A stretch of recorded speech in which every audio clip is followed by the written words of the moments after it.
স্বাগত খেলা যোগে, আপনাদের সাথে আছি খালিদ জামিল।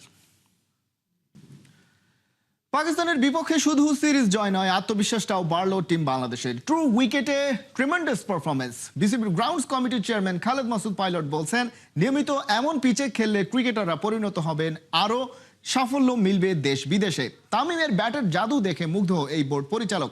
সাইফুল রূপকের রিপোর্ট। মিরাজের চালে ব্যাক টু ব্যাক সিরিজ জয়, চোখে মুখে প্রশান্তি। ক্রিকেটাররাই বলেন ছক্কা মারতে আর মন খুলে হাসতে ভালোবাসেন তানজিদ তামিম। ওর সেঞ্চুরিতে নেচেছে কোটি ক্রিকেট ভক্ত। ইন্ট্রোভার্ট লিটনও দারুণভাবে উপভোগ করেছেন সিরিজ জয়ের রাতটা। ওয়েস্ট ইন্ডিজের পর পাকিস্তানকেও মিরপুরে পর্যুদস্ত করল মিরাজের বাংলাদেশ। এই ট্রফি জয় গর্বের, আনন্দের, কারণ হোম কন্ডিশনের ফায়দা না নিয়ে সেই আলোচিত সমালোচিত স্লো টার্নিং উইকেট থেকে সরে এসে এবার স্পোর্টিং পিচেও গর্জন তুলেছে বাংলার বাঘেরা। সিমন্স মিরাজের পছন্দ অনুযায়ী দুর্দান্ত পিচ বানিয়ে বাহবা কুড়াচ্ছেন কিউরেটর টনি হেমিং। বিসিবির গ্রাউন্ডস কমিটির চেয়ারম্যান খালেদ মাসুদ পাইলটও তৃপ্ত। ইনস্ট্রাকশন থাকতে হবে সবসময় যে স্পিন ট্র্যাক বানানো, লো ট্র্যাক বানানো, যেন বাংলাদেশ সিরিজ জিতে খুব সহজে ম্যাচ জিতে যায়। মানে ওয়ান সাইডেড খেলা হয়, যেন আমরা যে কোনো দলকে সহজে হারাই দিব। তো এটাতে আসলে ইমপ্রুভ হবে না। আপনি হয়তো ম্যাচ জিতবেন, কিছু সিরিজ জিতবেন, বাট দলীয়ভাবে যে ইমপ্রুভমেন্ট সেই জায়গাটা হবে না। তো আমি খুবই হ্যাপি যে এবারে যে সিরিজে যে উইকেট বানানো হয়েছে। আমার মনে হয় যে এরকম উইকেটে খেললে বাংলাদেশ টিমের ব্যাটিংয়ে যেমন পারফরমেন্স ইমপ্রুভ করবে, ঠিক বোলারদেরও কিন্তু কনফিডেন্সটা বিল্ড আপ হবে। একদম ট্রু উইকেটে খেলা হয়েছে, 300 রানের খেলা। আপনি দেখেন বাংলাদেশ টিমের বোলাররা ভালো বল করেছে, পাকিস্তান টিমেরও ব্যাটসম্যান ভালো ব্যাটিং করেছে, বাংলাদেশের ব্যাটসম্যান ভালো ব্যাটিং করেছে। পাকিস্তান সিরিজ শুরুর আগেই কোচ সিমন্স ও কাপ্তান মিরাজ প্রেস কনফারেন্সে জানিয়েছিলেন, 27-এর আফ্রিকা বিশ্বকাপে দাপট দেখাতে হলে ঘরের মাঠেও খেলতে হবে ট্রু উইকেটে। মোস্তাফিজ অল টাইম হিট, নাহিদের ফাইফার, তাসকিনের হিংস্রতা, অফ স্পিনে মিরাজও দেখালেন ভেলকি। শুধু সিরিজ জয় নয়, পাহাড় সম আত্মবিশ্বাসও বাগিয়ে নিল টিম বাংলাদেশ। প্রত্যেকে কিন্তু এক্সট্রা বাউন্স পেয়েছে এবং খুবই চমৎকার বোলিং করেছে। উইকেটে কিন্তু আমরা সবাই সাদা উইকেট দেখেছি, কিন্তু তারা জানেন যে ম্যাচের আগের দিন, 2 দিন আগেও কিন্তু উইকেটে কিন্তু পুরো গ্রিন গ্রাস ছিল। এবং এবছরে আমার কাছে মনে হয় যে ম্যাক্সিমাম প্রত্যেকটা উইকেটে কিন্তু খেলা হওয়ার আগে কিন্তু গ্রিন গ্রাসটা কেটে শুধু উপরে টপ একটু কাটা হয়, যার জন্য হয়তো সাদা দেখা যাচ্ছে, বাট মরা ঘাস ছিটানো হয় না। তো সবকিছু মিলে উইকেটটা খুবই চমৎকার ছিল এবং আমি মনে করি যে বোলাররা খুবই মজা পায়। বগুড়ার ছেলে সেঞ্চুরিয়ান তানজিদ তামিমের উইলোবাজির প্রেমে পড়েছেন রাজশাহীর পাইলট। পাওয়ার প্লে কাজে লাগাতে ওস্তাদ, বড় শট খেলায় জুরি মেলা ভার। পাইলটের মতে ভালো পিচের কারণে সহজাত ব্যাটিংটা করতে পারছে ওরা, উন্নতি হচ্ছে স্কিলের। তামিম যে ব্যাটিং করেছে অসাধারণ ব্যাটিং। আমার কাছে মনে হয় যে তার ডেবু সেঞ্চুরি, এবং আশা করি যে তার যে স্কোরটা আমার অন্যান্য খেলোয়াড়দেরকে কিন্তু উজ্জীবিত করবে। যে আমার মনে হয় তামিম যদি উপরে এরকম রান করতে পারে, আমাদের টপ অর্ডার থেকে যদি 1, 2, 3, 4 এর মধ্যে যদি এরকম বড় বড় স্কোর খেলতে পারে, এটা হয়তো 300+ রানে যে পৌঁছাবে, 320-30-এ যে আমরা পৌঁছাতে পারবো যদি এই টাইপের উইকেটে খেলতে থাকি রেগুলার।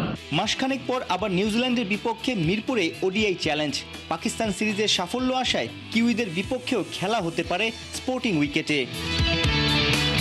সাইফুল রূপক, 71। সিরিজ শেষ, ট্রফি জিতলো বাংলাদেশ, তবে শেষ হচ্ছে না বাংলাদেশ পাকিস্তান ম্যাচের উত্তেজনা। অলিখিত ফাইনালে এক রিভিউ ঘিরে জমে ওঠে বিতর্ক। মাঠেই ক্ষোভ ঝাড়তে দেখা যায় পাক অধিনায়ক শাহিন আফ্রিদিকে।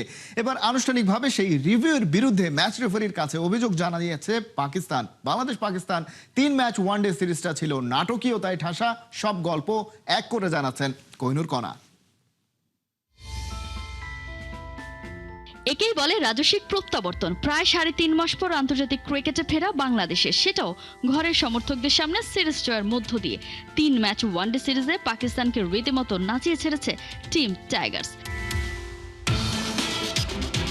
দুদলের এই সিরিজটা যেন 5 স্টার রেস্টুরেন্টের সুপারহিট মেনু কার্ড, যেখানে অ্যাপেটাইজার হিসেবে প্রথম ম্যাচে পাকিস্তানের 4 ডেবিউট্যান্টে নেমে পড়া, মেইন কোর্সে দুদলের ওয়ান সাইডেড ম্যাচ, এরই মধ্যে এক্সট্রা স্পাইস নিয়ে হাজির স্পিরিট অফ ক্রিকেট, জমি ক্ষীর মিরাজ আগার রান আউট সাগা।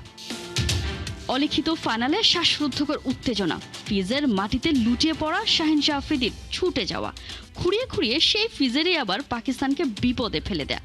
এখানেই শেষ নয়, ডিজার্ট হিসেবে শেষ বেলায় ছিল মিরাজ লিটনের যৌথ প্রযোজনার সে স্মার্ট রিভিউ, যা ওয়াইডের সিদ্ধান্তকে ওভারটার্ন করে বাংলাদেশকে দিয়েছে গেম চেঞ্জিং মোমেন্ট।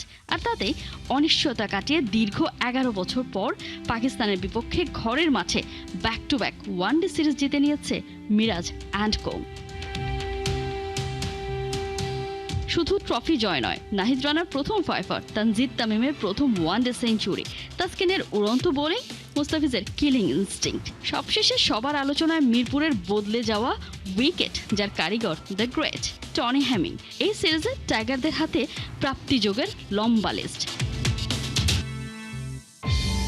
তবে সিরিজ শেষ হলেও এখনও শেষ হচ্ছে না বাংলাদেশ পাকিস্তান রাইভালরি। হোয়াইট থেকে বাঁচার জন্য যে রিভিউ নিয়েছিল বাংলাদেশ, তাকে চ্যালেঞ্জ করে অভিযোগ দাখিল করল পাকিস্তান। পাক টিম ম্যানেজমেন্টের দাবি, স্টেডিয়ামের বিগ স্ক্রিনের রিপ্লে দেখার পরেই বাংলাদেশ রিভিউ নেওয়ার সিদ্ধান্ত নেয়, যা ক্রিকেটের প্রচলিত নিয়মের লঙ্ঘন। শুধু তাই নয়, রিভিউ নেওয়ার জন্য যে নির্ধারিত 15 সেকেন্ড সময়, তাও নাকি পার করে ফেলায় বাংলাদেশ।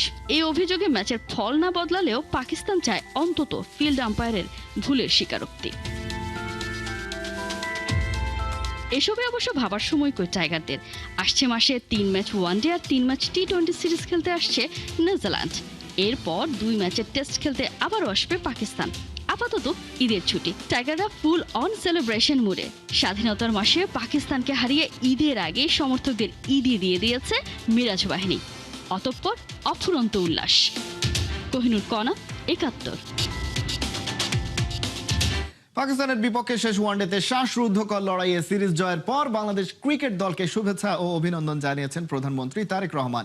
আনুষ্ঠানিক বিবৃতিতে বাংলাদেশ দলের সামনের দিনগুলোর জন্য শুভকামনা জানিয়েছেন তিনি। প্রধানমন্ত্রী তারেক রহমান জানান, বাংলাদেশের সাহসী তরুণরা পাকিস্তানের বিরুদ্ধে ওয়ানডে সিরিজ জিতে প্রমাণ করেছে ঐকান্তিক এবং ঐক্যবদ্ধ প্রচেষ্টা থাকলে জয় ছিনিয়ে আনা সম্ভব।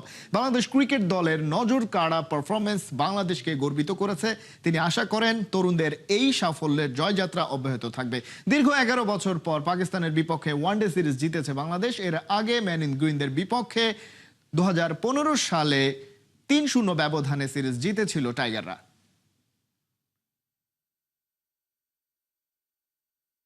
প্রথমবারের মতো দ্বিপাক্ষিক সিরিজ খেলতে বাংলাদেশে আসছে শ্রীলঙ্কা নারী ক্রিকেট দল। সোমবার এক সংবাদ বিজ্ঞপ্তিতে সফরের আনুষ্ঠানিক সূচি প্রকাশ করেছে বাংলাদেশ ক্রিকেট বোর্ড। এই সফরে ওয়ানডে ও টি-20 দুই ফরম্যাটে খেলবে লঙ্কান নারীরা। 17 এপ্রিল ঢাকায় পৌঁছানোর পর রাজশাহীর উদ্দেশ্যে রওনা করবে শ্রীলঙ্কার নারীরা। 18 এবং 19 দুই দিন অনুশীলনের পর 20 এপ্রিল মাঠে গড়াবে সিরিজের প্রথম ওয়ানডে। একই ভেন্যুতে সিরিজের বাকি 2 ম্যাচ 22 ও 25 এপ্রিল। সূচি অনুযায়ী প্রতিটি ওয়ানডে ম্যাচ শুরু হবে সকাল 9টা থেকে। 26 এপ্রিল থেকে সিলেটে শুরু হবে প্রথম টি-20। সিরিজের বাকি 2 ম্যাচ 30 এপ্রিল ও মে মাসের 2 তারিখে। এরপর দিন নিজ দেশের উদ্দেশ্যে রওনা করবে লঙ্কার নারীরা।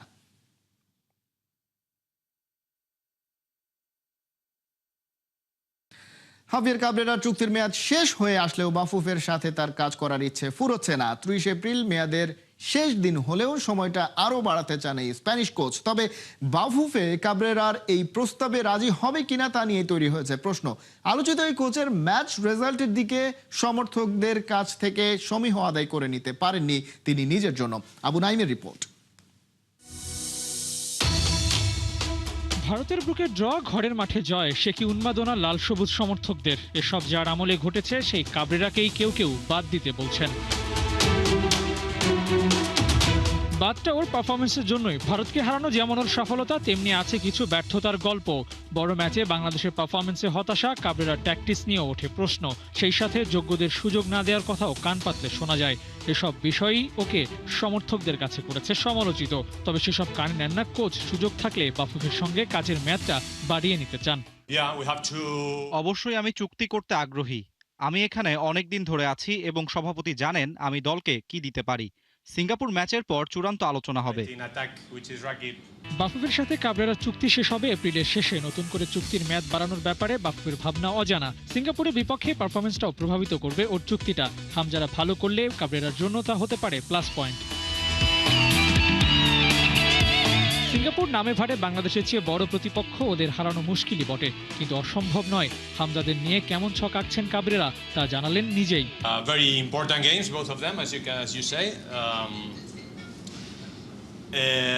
From one side we have Vietnam, which is a friendly match, but finally I think one of the objectives of this year was to face higher ranked teams in friendly games, and that is what the Federation got this friendly against Vietnam, which is a very good challenge, and it will be great preparations to try to get ready for the Singapore game that, as you say, also getting 3 points there would be a fantastic achievement. And বাংলাদেশের জন্য Vietnam Singapore দুই match যতটা গুরুত্বপূর্ণ ঠিক ততটাই কাবরেরার জন্য।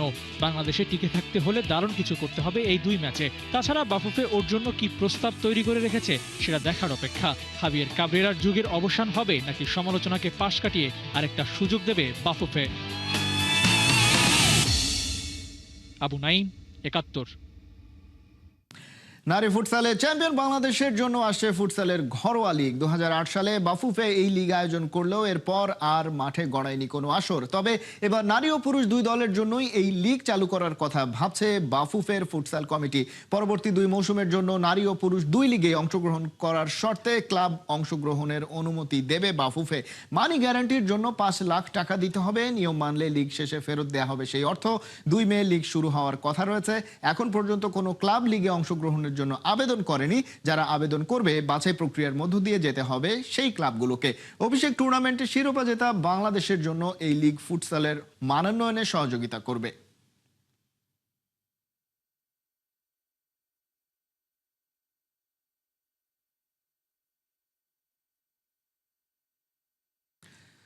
নানা নাটকীয়তার পর বার্সেলোনার সভাপতি নির্বাচিত হলেন হুয়ান লাপোর্তা। এবার টানা দ্বিতীয় এবং সব মিলিয়ে চতুর্থবারের মতো কাতালান ক্লাবটির সভাপতি হলেন 63 বছরের এই ক্রীড়া সংগঠক।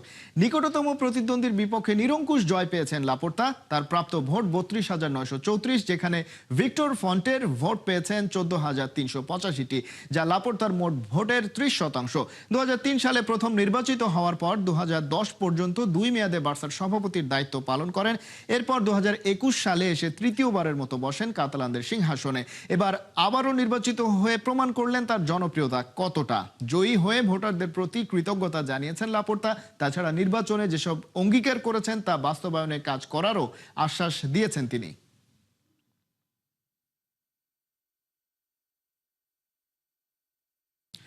রিয়াল মাদ্রিদ ছাড়া 10 মাস পর ব্রাজিলে যাওয়ার কারণ খোলাসা করলেন Italian master mind Carlo Ancelotti. রিয়ালের পর অন্য কোনো ক্লাবের ডাগআউটে আর নিজেকে দেখতে চাননি। ব্রাজিলই তার জন্য পারফেক্ট জায়গা বলে মনে করেন কার্লো।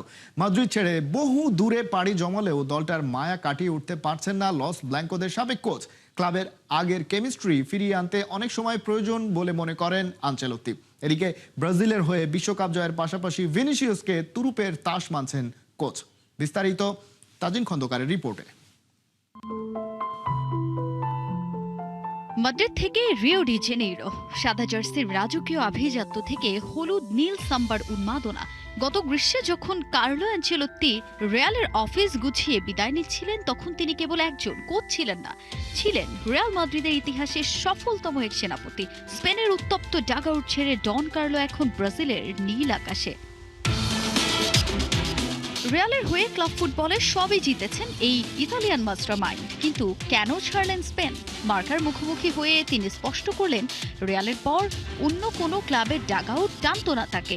তাই সামনে যখন এলো ব্রাজিলের মতো বিশ্বসেরা দলের প্রস্তাব, তিনি লুফে নিলেন সেই once in a lifetime challenge হিসেবে।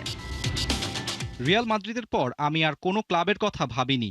ব্রাজিলের এই সুযোগটা ছিল একটা অনন্য চ্যালেঞ্জ। এখানে প্রতিদিনের চাপ নেই, তবে রাডারে অনেক প্রতিভাবান ফুটবলার আছে। ব্রাজিলের হয়ে বিশ্বকাপ জয় আমার কাছে কেবল লক্ষ্য নয়, এটি একটি বড় প্রেরণা। মাদ্রিদ থেকে ঠিকানা অনেক দূরে হলেও রিয়ালের মায়া কাটাতে পারেননি কার্লো আনচেলোত্তি। তার বিদায়ের পর বদলেছে মাদ্রিদিস্তাদের চিরচেনা রূপ। ড্রেসিং রুমে ক্রুজ নাচোদের অভাব স্পষ্ট। এমবাপ্পে ভিনিসিয়াসদের এই নিউ জেনারেশনের জন্য সাবেক বসের টোটকা একটাই, আর তা হলো টাইম। ফুটবল খুব কমই বদলায়, কিন্তু রসায়ন বদলাতে সময় লাগে। এটি কেবল ক্রুজের পরিবর্তে এমবাপ্পেকে দলে আনা নয়। ড্রেসিং রুমের পুরনো নেতৃত্ব চলে যাওয়ার পর নতুনদের মানিয়ে নিতে ধৈর্য ধরতে হবে। পরিবর্তন রাতারাতি হয় না। তবে মাদ্রিদের শিষ্যদের আনচেলোত্তি পাচ্ছেন ব্রাজিলেও। তার তুরুপের তাস পুরনো ছাত্র ভিনিসিয়াস জুনিয়র। আনচেলোত্তি বিশ্বাস করেন বড় মঞ্চে ভিনি কখনোই হতাশ করেন না। সেলেসাওদের 6ষ্ঠ বিশ্বকাপ জয়ের মিশনে এই তরুণী হবেন প্রধান কাণ্ডারি। ভিনিসিয়াস বড় ম্যাচে কাউকে হতাশ করে না। আমি এমন কোনো গুরুত্বপূর্ণ ম্যাচ মনে করতে পারছি না যেখানে সে ভুল করেছে। আমি নিশ্চিত বিশ্বকাপে সে দারুণ কিছু করবে। ইতালীয় এই বস আবারও মনে করিয়ে দিলেন, when talent fails to work hard, hard work beats talent. প্রতিভার সাথে পরিশ্রম না থাকলে সাফল্য যে অধরা। ব্রাজিলের ফুটবল সংস্কৃতি নিয়ে তিনি মুগ্ধ, কিন্তু প্রীতি ম্যাচেও হারের যে তীব্র চাপ তা থেকে খেলোয়াড়দের মুক্ত রাখতে চান তিনি। স্প্যানিশ গণমাধ্যম মার্কায় সাক্ষাৎকারের শেষে উঠে আসে সেই চিরচেনা শব্দ ব্যালেন্স। ভারসাম্যই যে আনচেলত্তির মূল মন্ত্র। তাজিন খন্দকার, ৭১। এই ছিল এখনকার খেলা যোগে। সরাসরি সংবাদ অনুষ্ঠান দেখতে চোখ রাখুন ৭১-এর ফেসবুক পেজে এবং সাবস্ক্রাইব করুন ৭১-এর ইউটিউব চ্যানেল। ৭১-এর সাথেই থাকুন।